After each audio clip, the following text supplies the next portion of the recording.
our love to them and try and bring them into our community moving forward. And once they wake up, they'll never go back to sleep, right? So, right now I want to introduce a hero, okay, to all of us in Canada because of his just the sort of peaceful vibe that he brought to the convoy in the winter. And like I was mentioning to him earlier, this peace and love that the convoy was all about, that spread worldwide, and that continues to this day. So right now we're going to invite the Peace-Man up to the stage. Thank you so much.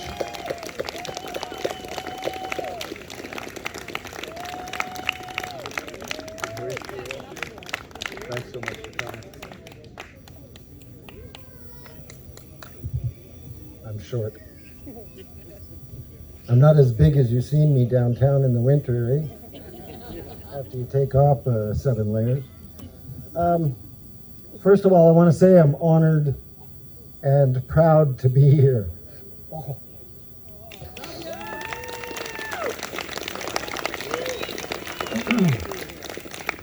To be asked to come by so many and to be picked up and brought here and brought home, it's a real honor. So thank you very much.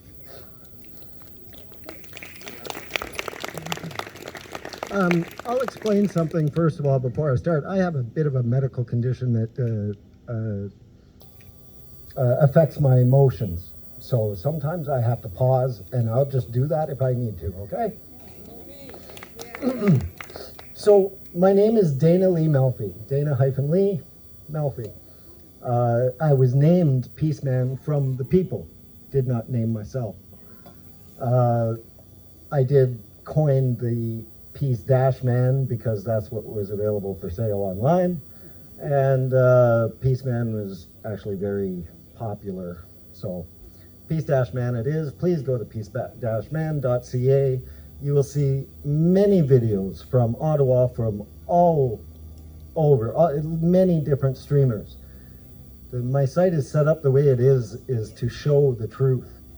One thing our government did not expect was so many people to record and keep recording.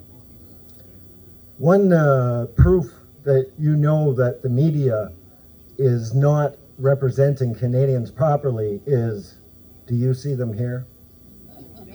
No. And I've been doing this all across Ontario, and it has been happening all across Canada with thousands and thousands of people. Okay? And zero media coverage.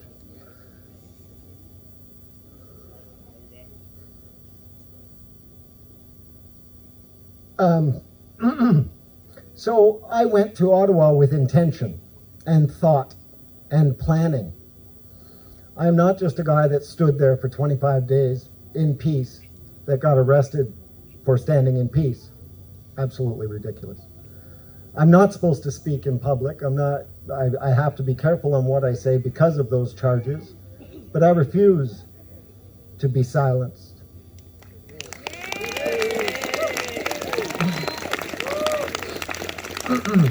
I have stood my life in honor and dignity. I have worked at the Parliament Hill. I've worked for D&D. I've worked at the War Museum for a couple years. I've worked at places that you people don't know exist.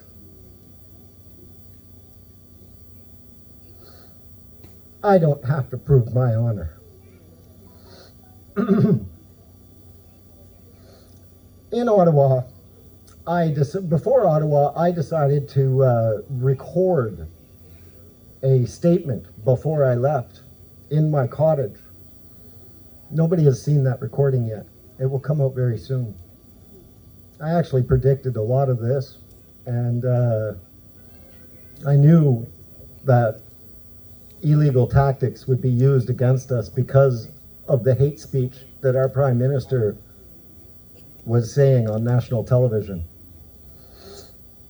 And not even in English. He tried to mask it by saying it in French. Moi, je comprends tout le français. I don't speak it very well, but I sure as heck understand, sir. So I went with intention. I went with documents that I have been working on for several years before the convoy. ATIP requests into the legal validity and legal path of the first two mandates that started the lunacy. Those first two mandates also came with language, if you read it in the mandates, that they expect all other corporations and entities to follow their lead. It was their lead. We can never forget that.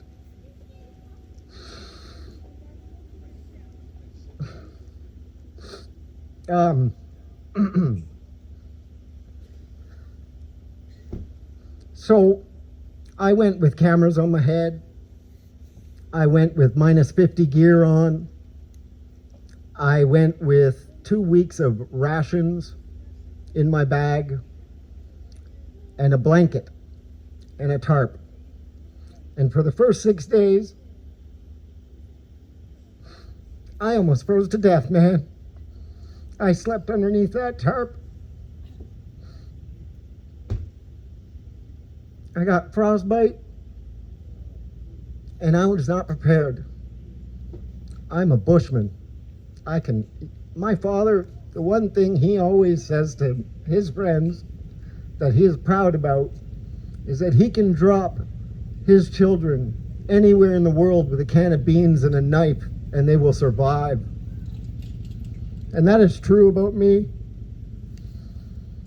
But when I went to Ottawa, it was different.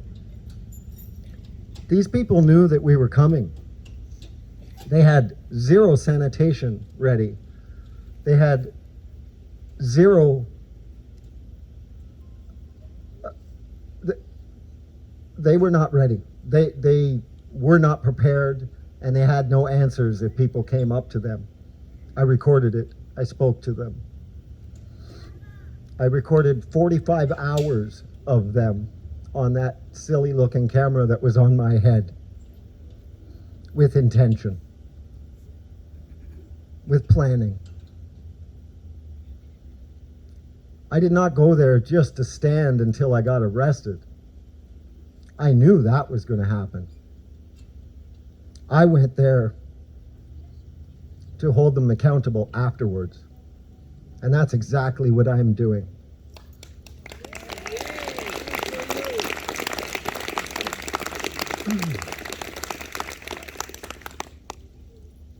Now, I have to be careful what I say, but there are things that I helped all along the way here. And it was for Canadians and the world. It wasn't for me. And many of you have too, and you've worked very, very hard for it. We have to use the paperwork against them like they use the paperwork against us. I may not be a great speaker, but damn, I can write. And I had. I continue to do so. I applied for help because I'm not a rich man. I am rich in my heart. But this stuff that runs the world called currency, there is a different way. We just don't know it. We've never been taught it. If you've never gone to school to learn how to build that plastic container there, you know, drinky straw thingy. Anyways, if you don't know how to make that, you have to be taught. So if you don't know there's another way of other than currency, which has become more important than food, shelter, and water, and the only way that you can bypass that is by currency, we have a huge problem in this world. It's not about helping each other anymore. It's about making a buck off each other. And that's wrong. And that's part of the problem with our government. We are the government, okay? Never forget that. The people we hire and the parties that we hire have been infiltrated, okay? Voting has become almost a joke because of the infiltration in so many parties. But I have personally called out for a public inquiry into the last few years on the running of our country. It hasn't been heard much, but it will. It's gaining steam. You know, I don't like to tout my own things, but I've made the front page of every newspaper in the world. Okay? But there's a reason for it. There's a reason why they use my image. Why CBC at 6 a.m. uses my image to advertise their morning show. It's absolutely ridiculous. Because my image was neutral. What can you say wrong about a man standing in peace? That has honor, that has a good background, that will stand up to rights. And just like in our government, if there is any people that are trying to ruin what we do, I stand up to them too.